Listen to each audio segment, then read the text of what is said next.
Very good. So, good morning, everyone. It's 10 a.m. in the morning in Dubai, and good afternoon, maybe for Tanya Yes, and for it's the people who are 4 on the p.m. other in side of Melbourne. the planet. Literally. Good. So as you can see, people are from everywhere: Lebanon, Jordan, Egypt, Philippines. We welcome you all. And Wonderful. again, I felt during the summer people like to disconnect, but having a good read is always nice. So I got your new book, Tanya, and I have also the first one, and we are expecting more.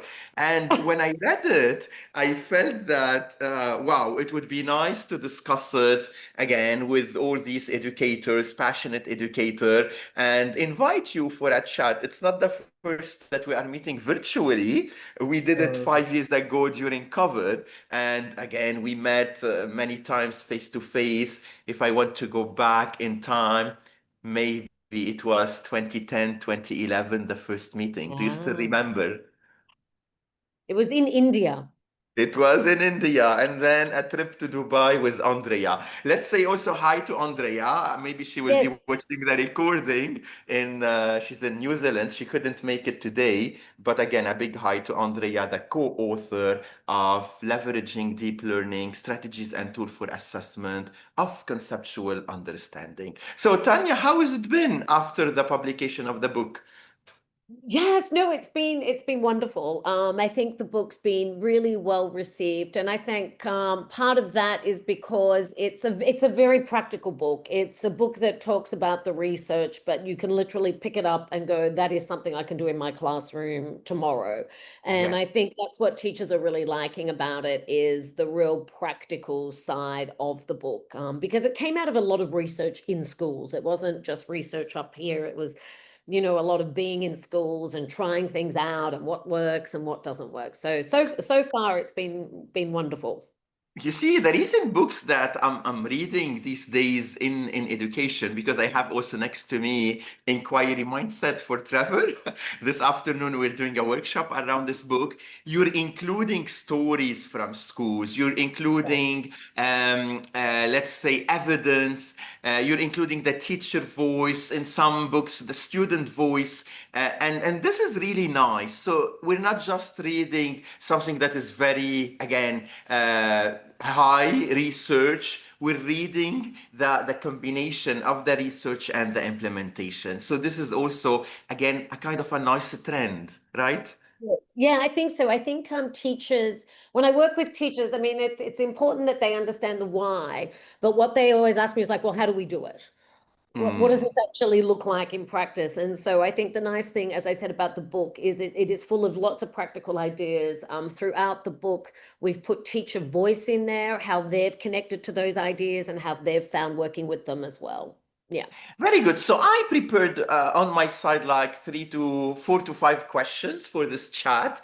And then, of course, I will give the stage to all the people who are attending with us, and we're going to listen to their voices. So, my first question for you, Tanya, is how can we ensure that assessment truly reflect conceptual understanding rather than just content knowledge? We've been used to memorization, pen and paper exams, and again, we know that with all the changes around us, especially these days with Mhm. the AI, with the technology, again, the perspective on assessment needs to change. So, what is this book bringing regarding assessment and conceptual understanding? Yeah, look, I mean, I think the first thing, I when we talk about conceptual learning, it is that idea that we are writing essential questions, lines of inquiry, conceptual questions, understanding, whatever you want to call them.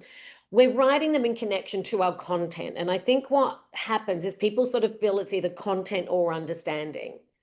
But it's our content that we're saying, well, if we want students to know this, what is it we want them to understand? And I think that's a really important thing. That no one's saying knowledge isn't important, but it's under what umbrella are we putting that knowledge under? And I think a big part of being able to assess conceptually is making sure that those questions, those lines of inquiry are conceptually driven.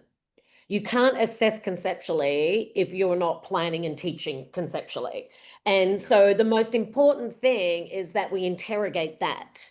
And so, we want to move from how do push and pulls work to how do we investigate forces to come to new discoveries? How can I make a collage about the environment to how can I use materials for artistic intent? So we're looking to broaden those questions, those lines of inquiry, so they are conceptual and they are transferable. And once we have them, then we can assess. It's really Mm, hard to assess understanding if you're not focusing on understanding. And the way that we talk about this in the book is that we develop what we call a rubric for understanding. So mm, each of those questions, each of those lines of inquiry has these 4 levels, and mm. each level builds on each other. So Yeah. just to give you a brief idea, we're moving from, say, identifying materials to describing, to comparing, contrasting, explaining, to analyzing and evaluating. And therefore, if we've written really conceptual questions, we can then assess it in an ongoing basis that builds understanding over time. So now what we have for each of those is we have an assessment tool. Mm. And that assessment tool not only becomes our assessment tool, it also becomes our planning tool. And so everything that we're planning is about building conceptual understanding now. And it doesn't mean, again, that the knowledge isn't important, but what we want to do is we want to build critical thinking in students. We want to build reasoning. We want to build justification. We want them to see patterns, perspectives, connections. And so making sure that we get students to that level is really, really key. I was talking to a team a while ago and I was saying, when you just look at an explorer, for instance, just to talk about the difference, you're learning a lot of facts about an explorer. It doesn't mean you understand exploration as a concept. And what we want to do is move into being able to compare, contrast explorers, make generalizations about exploration, past, present, future. And so that's that shift. We're not just looking at one thing, we're looking at transferable understanding. And what that rubric does is it ensures you get to a focus on that understanding level as well. So, yeah, Tanya, you're reminding us of the KUD model, so three-dimensional curriculum. And again, from this kind of introduction, I'm going to bring back what we were chatting a few minutes ago before going live, the importance of collaboration. Mm, And mm. do teachers have enough time to sit together, collaborate, identify the generalization, conceptual understanding, or central idea, statement of inquiry, in order to really design a meaningful assessment? So when we are talking about assessing for conceptual understanding, Tanya, is it the same in all the disciplines?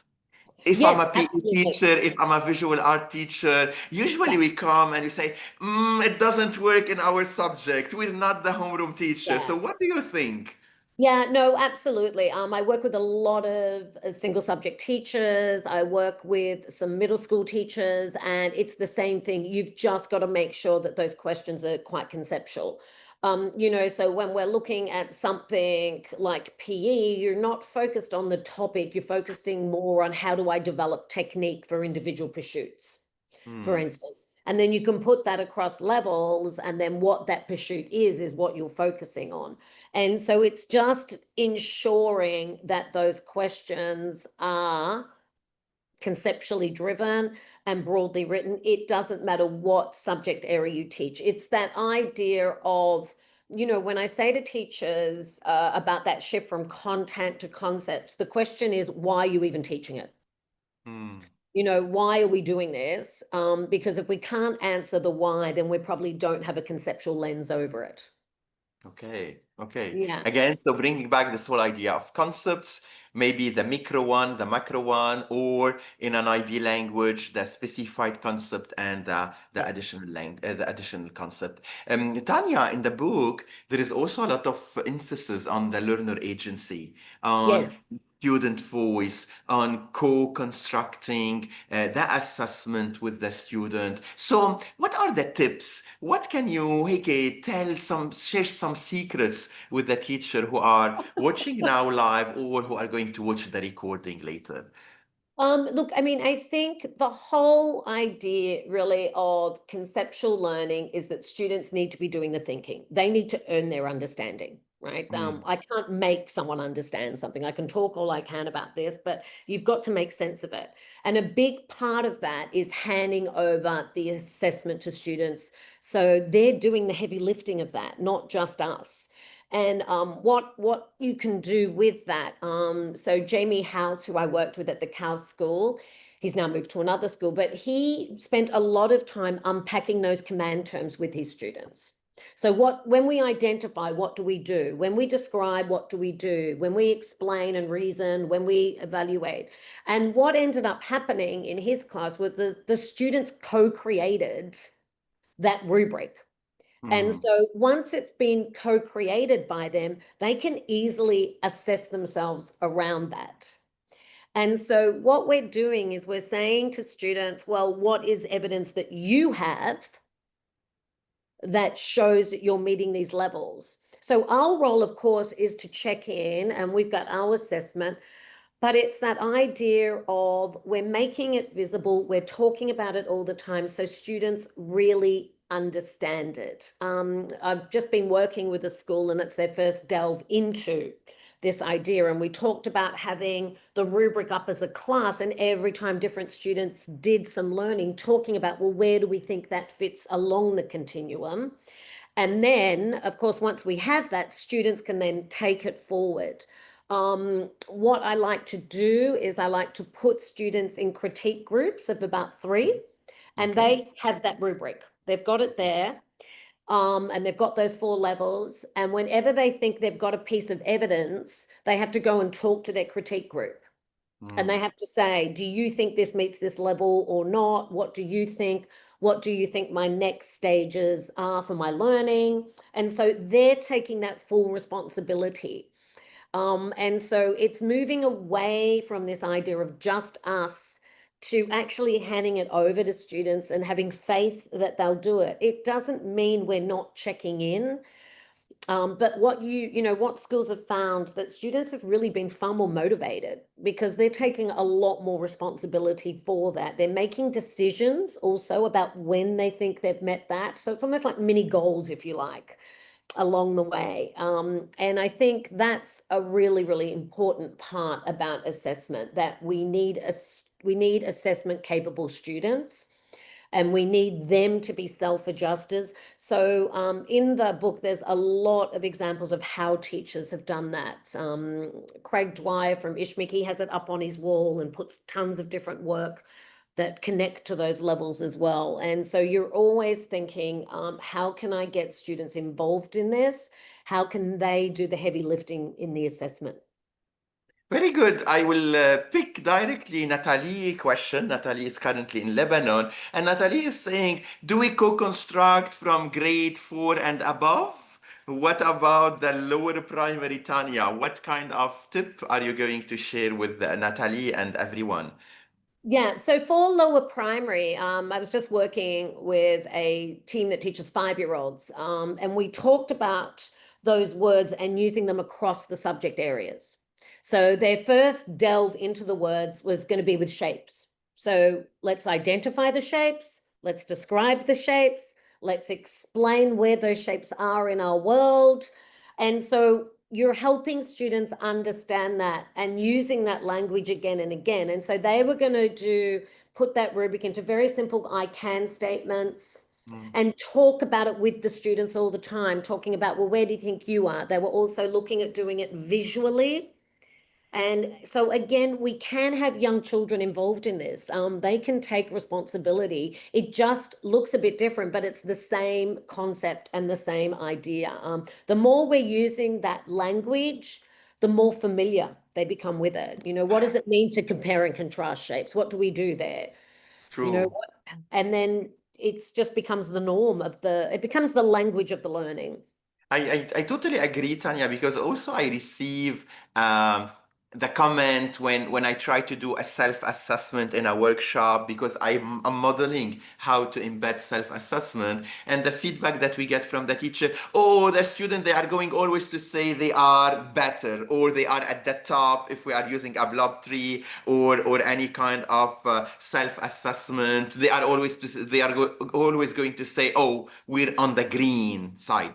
And I said, maybe the first time, because Yeah. they are not used. But once you show them that the self assessment is really to help them, it will become the culture of transparency. And I'm here to help you. And I take a very simple example. So let's say the table of multiplication. I'm asking them if they know the table of 9.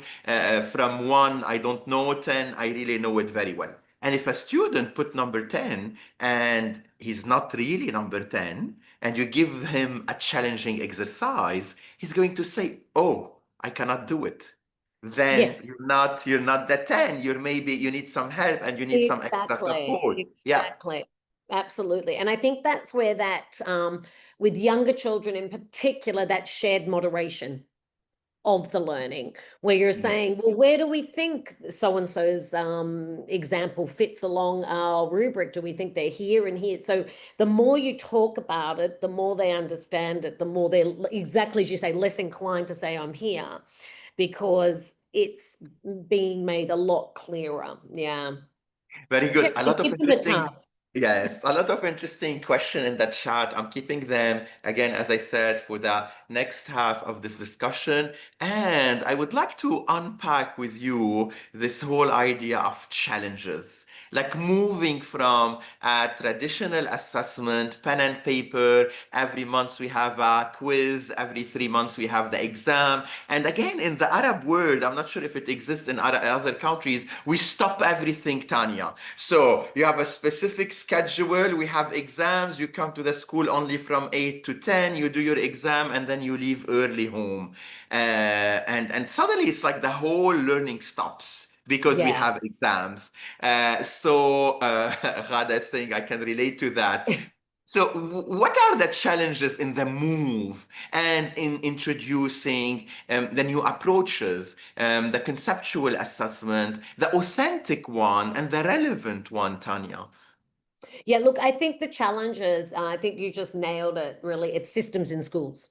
Mm, That's the biggest challenge. Schools have systems and processes of reporting and of assessing that don't necessarily align with this idea. I work with a lot of schools, and a lot of stress that comes from teachers is like, we love this, but that's not how we report. mm, So it becomes an additional thing, not something, because I think that's the most important thing, is like what systems are going to support it. The other thing is, when I work with teachers on this and we create this, it actually makes their life easier, believe it or not. mm, It's complex to start with, but once you get used to it, it does become easy, because the biggest shift is in thinking about assessment with teachers. Teachers mm, see assessment as formative mm. and summative. We're Yeah, doing 2 formative assessments, and then we're going to do a poster at the end to see what you've understood. mm, And that is not what we're talking about here. What we're talking about here is different language. We're yeah. talking about continuous assessment. That idea that every moment is an opportunity for assessment, a conversation with a student, a conference with a student. We're still sort of stuck in this idea that it has to be a piece of work. Mm, And we get stuck in this idea that it has to be a piece of written work as well, which it doesn't. When we're talking about understanding, students have multitude of ways to demonstrate that understanding. So I think a big shift is in teachers' perception and idea of what assessment is as well. And You, to me, Yeah, go. Yeah, so you're bringing really a very interesting layer to the discussion, Tanya, and I'm not sure how many PYP teachers are attending, but I know from, again, the PYP perspective, we're moving away from formative and summative, and the key words that we are using now, evidencing learning and integrating assessment. So assessment and learning are really waved into each other through the whole process of the learning. Absolutely, because the part of the reason for the rubric as well is that we're when we're having our planning meetings, we're talking about where are students at, what are we noticing? So that rubric allows us what I would call to plan in response to students, not for them. So we're saying, where are they in connection to the rubric? Okay, what are we noticing? Where do we need to go next with the learning? Is it the same? What groups are we noticing?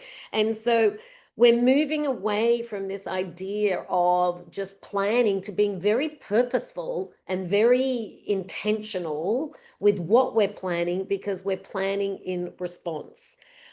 Because I think the challenge for teachers in this is that exactly it's evidence-based. That's the key, that you're collecting evidence, but you're not assessing to the point where you're collecting evidence that you don't have time to evaluate the evidence. The most important thing is, what does the evidence tell us?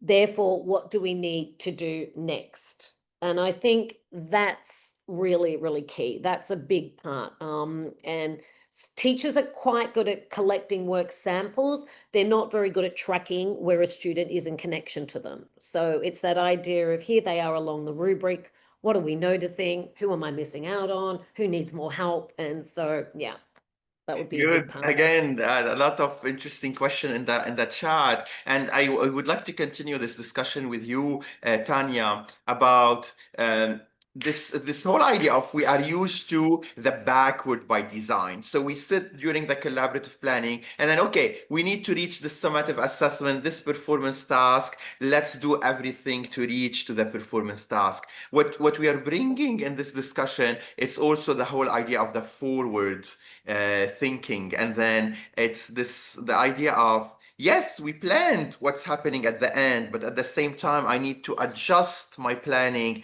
and modify my planning, I would say daily or weekly, depending on the student interaction and the student again reaction, understanding challenges, the obstacles that they are facing, or again the connections that they are making. Yeah, no, absolutely. The difference is that our evidence of understanding is the rubric. Mm, And so that idea of having a summative assessment changes, because we're looking for evidence around those lines of inquiry, those questions. It doesn't necessarily need an end product for each line of inquiry. The mm, way that I've talked about summative assessment in the book, Andrew and I, we've talked about it as what we're doing is we're transferring and applying our understanding, right? true. And Yeah. so what we've done is that last line of inquiry, if you like, or that last conceptual question, is what we call a so what. Mm, So how can I contribute to my community? How can I develop sustainable solutions in my community? How can I use artistic intent in my artwork? How can I improve my technique in performance? So this idea that there's a so what in there, and therefore that last one almost replaces what I would call a summative assessment. mm, So we're no longer, because to me, if you're, are making a post or doing a piece of writing, that's more of a learning engagement. It's not necessarily what I would call an authentic assessment. So okay. what we're looking for is, so I've been using transfer and application rather than summative assessment, because sometimes that can happen as the unit's going. Sometimes True. it makes sense to happen at the end. If we're looking at a history unit, it's often, how can I curate to tell a perspective of the past? Yeah. So what do historians do? They curate evidence. So there's just shifting it up and always thinking, why are we doing this? Because I think if we can't come up with that last line of inquiry or that last question to be a so what, we've got to wonder why we're doing it. We're just like Yeah. teaching kids stuff. And, you know, when we get to subject areas like maths, you know, where often it's, you just need to know this stuff. You're still, you know, how can I use logic to solve mathematical problems? How can I use critical thinking? So you're always looking for that last piece. So then instead of the summative assessment being a task that's trying to address the central idea or the statement of inquiry, it's that idea, now that I've learnt this, what can I do with it where I actually really do something? Okay. Mm. Uh, Again, I want to put my last question, then I will open the mic for the participant because I know some of them, they are reading the book, they are facing Oh, some challenges, and so they want really to unpack it with you. And this is the interesting thing about the session today. But again, like one thing before we go into my last question is, Tanya, in the last few years, we're also noticing that it's not anymore the 1 day PD. You come, you do a workshop on assessment or conceptual understanding, and then you leave. It's really the ongoing support that we are providing to teacher, going into their classes, planning with them that has a much more impact in the mindset and the mind shift. Because this is one of the comments in the chat as well, that we really want the teacher to do the shift from a traditional to a conceptual approach. yeah. It is about, I mean, there's one school that I've worked with. We're in our third, actually just wrote a blog piece about it, so it's on my blog. Okay. Where we've worked on this, and it started looking at conceptual units. And so this is my third year with them. And they are now at the point where they've got rubrics for most of their subject areas. And Mhm. it goes out to the parent community as well. Okay. And so the parents are really aware of what's being assessed. They've talked about how it's just stopped a lot of issues around assessment because the Mm, clarity, and what you've got is you've got an assessment capable community now, not mm, just assessment capable students and mm. teachers, but a Yes. community. Yeah. The students have been far more involved in their learning and taking far more of that responsibility. And of course, the prac tasks, just providing that real authentic learning, has just been really motivating. So I think it is realizing it takes time. Yes. You Yeah. know, it really takes time. It's not something that's going to happen overnight. But I will say that, like, I was just in a school recently, and I'm going back to work with them. We were developing the rubrics of understanding for their units, and every single teaching team went, this provides so much clarity for where the unit is heading. Mm. And so, as I said, it's not just an assessment tool, it does become also your planning tool as well. And I think when they have a chance to see what it looks like, I have found that all teachers have been really positive about understanding more that unit and where it's heading. Great. So, Tanya, I would like really to hear from you a concrete example about a strategy that really transformed a classroom, introduced change. You have seen it in practice, you've heard the teacher talking about it, or the student completely engaged in it. And again, the book, as I said, is full of strategies. If you want to pick one and to share it with our Yeah, participants. so what I've been doing is, for each of those conceptual questions, lines of inquiry, essential questions, it would be nice if they came up with one term for those, by the way. Hmm. I know.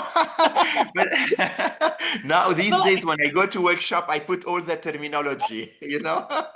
the same thing. What I do is I try and have a continuous assessment tool for each of those. Hmm. Right. So, for instance, we might have a concept wall that's very visual, Hmm. and it sits there in the classroom, and a lot of teachers have used this and found this very valuable. So it could be around the question, line of inquiry, and students are adding their understanding and their ideas to it. We're talking about it all the time, and then we're starting to see connections, and we're starting to group the concept wall, and we just see this understanding growing. And what that does for us is it allows us to see also what's not there. So, oh, no one's mentioned this yet. I better provide an invitation where students are going to think like that. So it really helps with that intentionality and really helps with us keeping track of where students' current understanding is. So that's a wonderful tool to use. The other one that I've planned quite a lot with teachers is that has really helped them is the concept collaboration chart, where we'll have several questions like what it is, how does it work, what is its impact, for instance. And each time students learn something, they fill it in, and then they fill it in a different color. And so Okay. what teachers have found with that, they look at it and they're like, I can see how you've grown in your understanding. So to me, that's been huge, because what teachers are realizing is that less is more.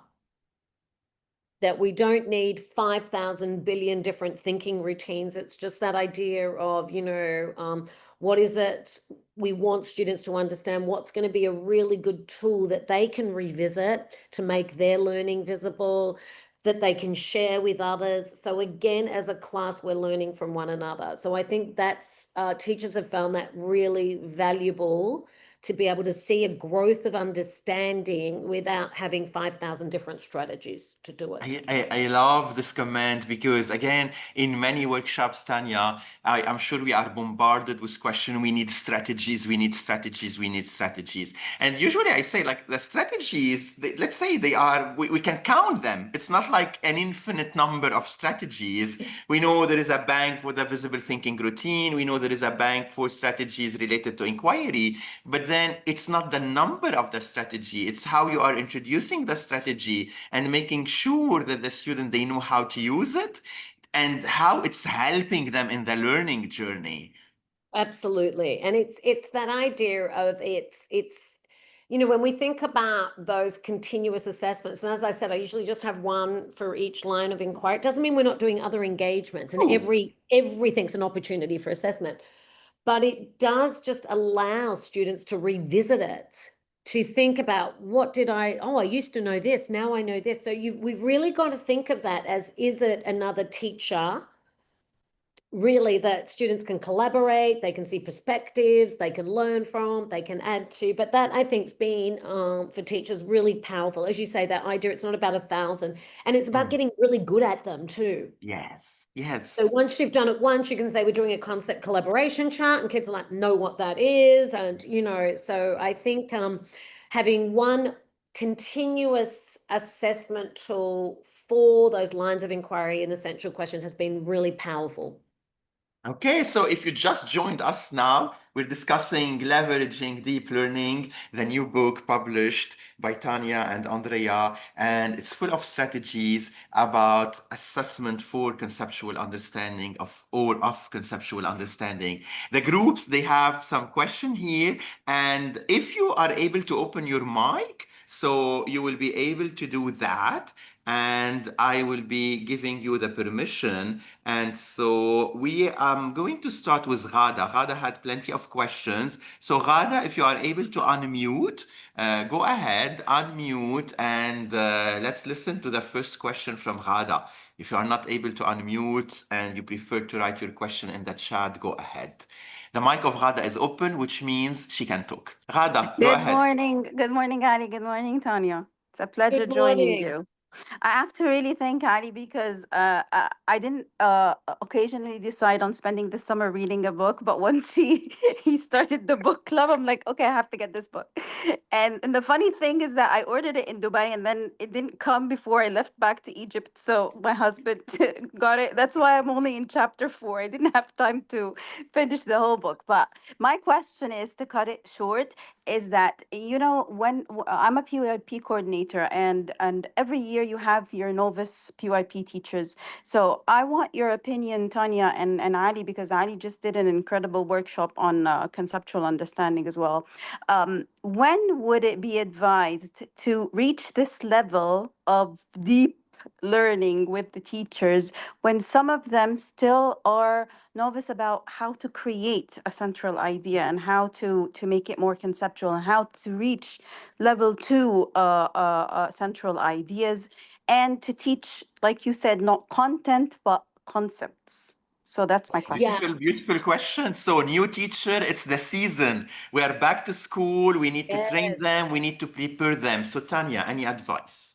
Yeah, look, I think the most important thing with that is, if you've got teachers who are really driven by content, it's about putting that content out in front of them and actually finding concepts that connect to that content and making sure that they understand the difference really between what a concept is and what content is.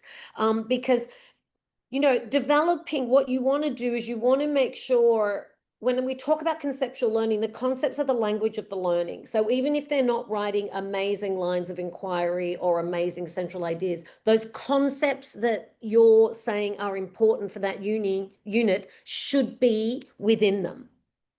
To me, that's one of the most important things, that those concepts are in our lines of inquiry, if you're PYP, and in our central ideas. So we're seeing, and I'm talking about the additional concepts at the moment, because the additional concepts are what gives you more depth. Yeah. The specified concepts are what gives you the direction for those additional concepts. I think that they changed the language. It's so confusing. But it is about just always thinking about, but why? But why? But why? Because the why gives us those concepts. And it's always good to have a list of concepts for teachers. So, for instance, if you've got a social studies unit or a science unit, having a list of concepts and saying to them, well, if this is our content, what concepts do you think might match that content? So they're starting to see that content can be taught through concepts, because that's often the bit they don't get. They can't see how this can be a concept. And so giving them lists is really going to help, and making sure that content is connected to the content that they want, because the teacher's main fear is they're not going to teach what they've been told they should teach. And so I think it's making them realize, no, we're still teaching this, but we're putting it under a bigger understanding. That's more important. And then I think once you have those concepts, those additional concepts, you can create your lines of inquiry. True. And for some teachers, that's going to be easy than jumping to a central idea From the beginning. And then what you've got is you're taking those concepts, those additional concepts you have in your lines of inquiry, and you're saying to teachers, well, can you put these in a central idea?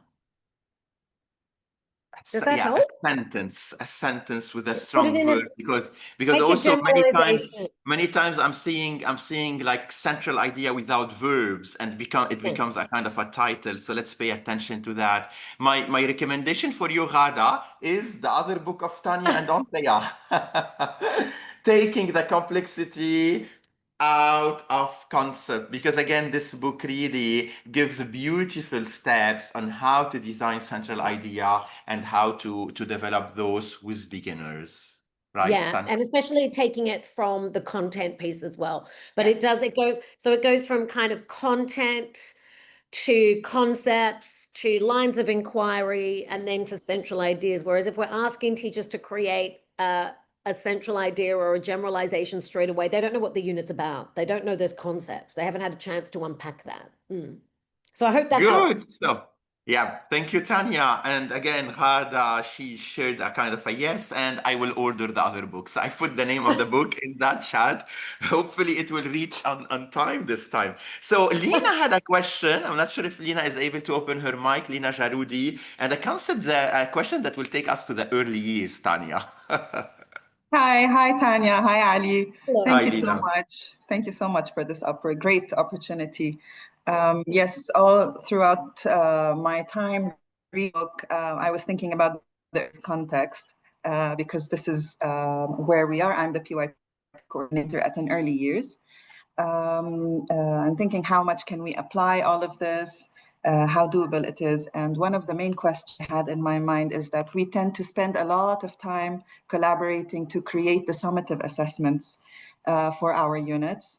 and differentiating them and then implementing them, creating tools to evaluate students' performance, but with the continuous assessment.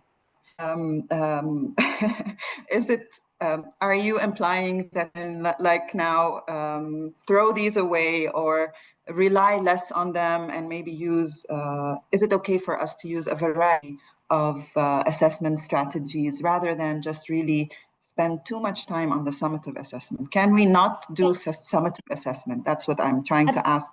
Yeah, no, absolutely. I think the problem, and look, part of the reason that this rubric for assessment came about was because I was seeing these summative assessments that had nothing to do with anything. They were assessing a very, very small piece of a really large, important unit and large understandings that students really, you know, should be understanding, not just creating something about without having the time. And a lot of times what was happening, you know, you've got a 6-week unit and 4 weeks is being spent on the summative assessment, which is just crazy.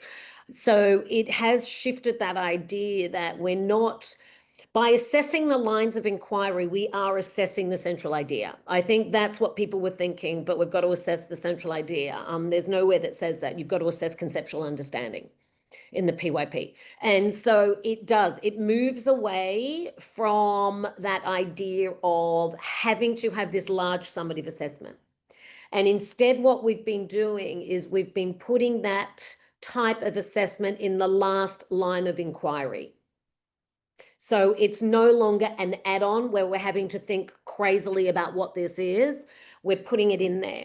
So, you know, how can I represent my world for others to understand? Okay, well, now you've got to find something in your community you're interested, you've got to represent it, and you've got to share it with an audience.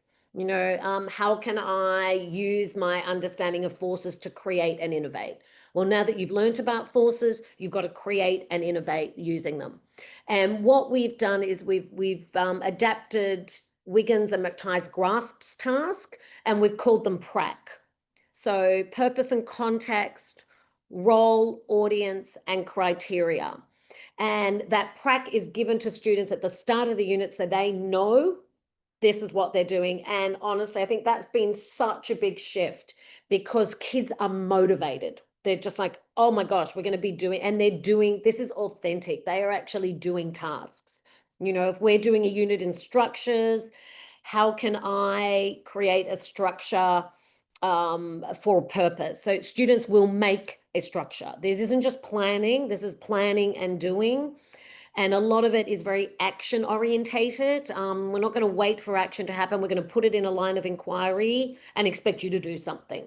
But the difference is what we're doing is we're bringing it back down to community. What can we do in our community? I think a lot of what we've been trying to do is so global that students can't do anything. And that's where we're going to make a poster and let everyone know, or we're going to do audience and share it. Whereas I'm saying, well, if you're looking at sustainability, with one school we worked at is like, you know, how can I contribute to the sustainability in my community? We had some organizing a clothes swap day. We had others making compost. We had others creating a what's my old is your new in shelves. So that idea that they're actually doing something with that. And so that last line of inquiry is your so what. You do that along the rubric as a way to assess it. So you're looking at where students are with that. And then you have very clear criteria for students on what success looks like within that rubric. Does that help? And with the early years, I wouldn't use a rubric for understanding. I would usually use evidence for understanding. So with each line of inquiry, what would be evidence that students have understood this? Because developmentally, that's more appropriate. Okay. We So got for the language, you mean? Ali, for the verbs, you mean to communicate? Yeah. So I would just sort of, you know, just like in terms of younger children, you know, if we're looking at 3 to 5 year olds, it's more what would evidence be that they've understood this? And that evidence has to be usually observable, because a lot of them don't have the language to be able to verbally tell you. Mm-hmm. Thank you, Tania. Very No, clear. you're Thank you. welcome. Thank you, Lina. We got two questions from Hiba in the chat that you answered while you were sharing. The question number one, it was, do we share the prac from the beginning of the unit? And you mentioned yes, because it will be, again, giving meaning. And then she was thinking about the co-construction of the rubric, which is aligned with the prac, and then we track it during the unit, and this was also again shared. So any other question via the mic?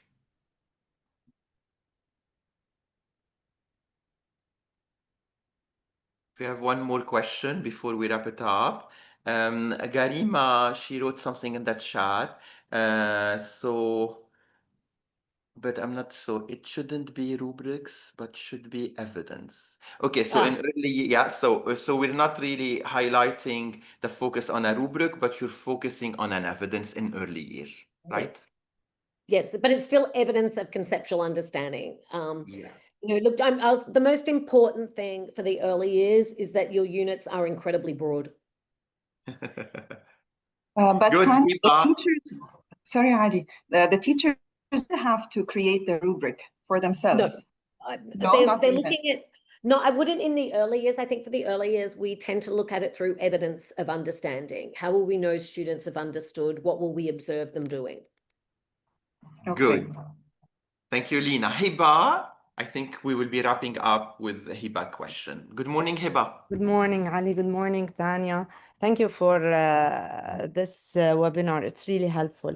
I just wanted to mention something. What I liked about the book the most is that we always talk about critical thinking and how we build it. This book really shows you where to start from and where you are heading. It really guides us on what to do, how to track the students' thinking and understanding, and what evidence is necessary to collect, and how can we collect this evidence. One more thing that I liked about the book is that it really defines thinking. Okay, and the way you said how to start it with teachers, and this is very helpful. What do we mean by the word think? And this is how we can start, discussing and making the teachers aware of what thinking is, what verbs do we use, and how we arrange them, layer them, level them, something like this. So it really shows you that when I'm assessing, how to assess. It's really very helpful. Thank you so much. Oh, thank you. That's so nice. Thank you. And yeah, no, I'm so pleased that you're finding the book useful and helpful, because I do, as I said, I think it's really hard, but when you unpack the book, it's like, okay, it's a bit like we purposefully called the previous book Taking the Complexity Out of Concepts, because it shouldn't be that difficult. And so it should be difficult for the students. Yes. Absolutely. They need a level of being challenged in their learning. And so we were really hoping that the assessment book did the same. So thank you so much for your thoughts on that. It's greatly appreciated. Thank you. So I'm going to start wrapping it up. When I read the book before the publication, I said one of the things the book provides example for all teachers, all discipline, and a variety of grade level. The 4 levels of understanding are helpful and practical. The book is a journey. You don't just read it, you interact with it while enjoying the hints provided and the spaces for reflection. So Tania, thank you for this again moment. It's always a pleasure talking to you, working with you, collaborating with you. I have a short break, and then we will be discussing in Arabic another book with another audience now. So if you are an Arabic speaker, don't forget we're discussing عقلية التساؤل, inquiry mindset, in 10 minutes, and the recording will be available soon on YouTube channel. We will spread it on our social media if other people would like to watch it, or people were not able to join because of the time difference, right? Yes, absolutely. And I'm always very humbled when people take time to to listen to me. So thank you very much to everyone. I greatly appreciate you attending, and to those watching this, I hope you get something out of it. And A very, very special thanks, of course, to Ali for making this possible. It's just such a pleasure to collaborate with you again, and it's been too long, and let's make sure next time it's not so long, and hopefully in person soon, some point. Yes. So Thank you, very Tania. grateful, my friend. Thank you so much. Bye. Bye-bye. Bye-bye.